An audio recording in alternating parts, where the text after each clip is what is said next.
মধ্যে যদি প্রতিঘাত করেন তাহলে বাংলাদেশের তামাম ছাত্র সমাজ মেনে নেবে না।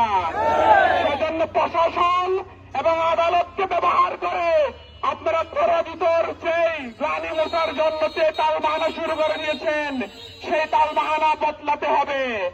অবিলম্বে চাকসু ছাত্র সংসদ নির্বাচনকে অবিলম্বে আমাদের দাবি, একমাত্র দাবি বাংলাদেশের সমস্ত বিশ্ববিদ্যালয়ের নির্বাচনকে আবার পুনরায় নির্বাচন উন্মুক্ত পরিবেশ করতে হবে। নাইলে দেশের তাম ছাত্র জনতা আবার জুলাই আন্দোলনের মতো আবার তাদের অধিকার আন্দোলনের জন্য আদায়ের জন্য আবার ম্যাপে থেকে নেমে আসবে ইনশাআল্লাহ।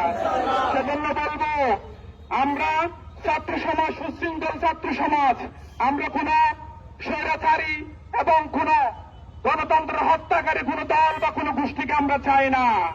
আমরা চাই যারা শিক্ষার বান্ধব পরিবেশ তৈরি করবে, দেশের ইনসাফ কায়েম করবে, দুর্নীতি দমন করবে, বৈষম্য দূর করবে, সেরকম আমরা গোষ্ঠী চাই, সেরকম দল চাই। সেজন্য আমরা বলবো বাংলাদেশের সকল শিক্ষা প্রতিষ্ঠান, বিশ্ববিদ্যালয় থেকে শুরু করে প্রাইমারি স্কুল পর্যন্ত সকল ছাত্র সংসদ নির্বাচন দিতে হবে।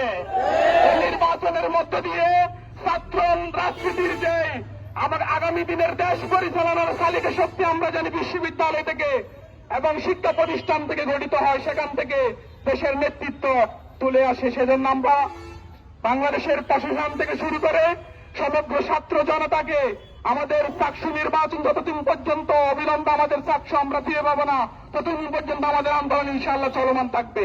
আমার সংক্ষিপ্ত বার্তা দিয়ে শেষ করছি। আসসালামু আলাইকুম ওয়া রাহমাতুল্লাহ।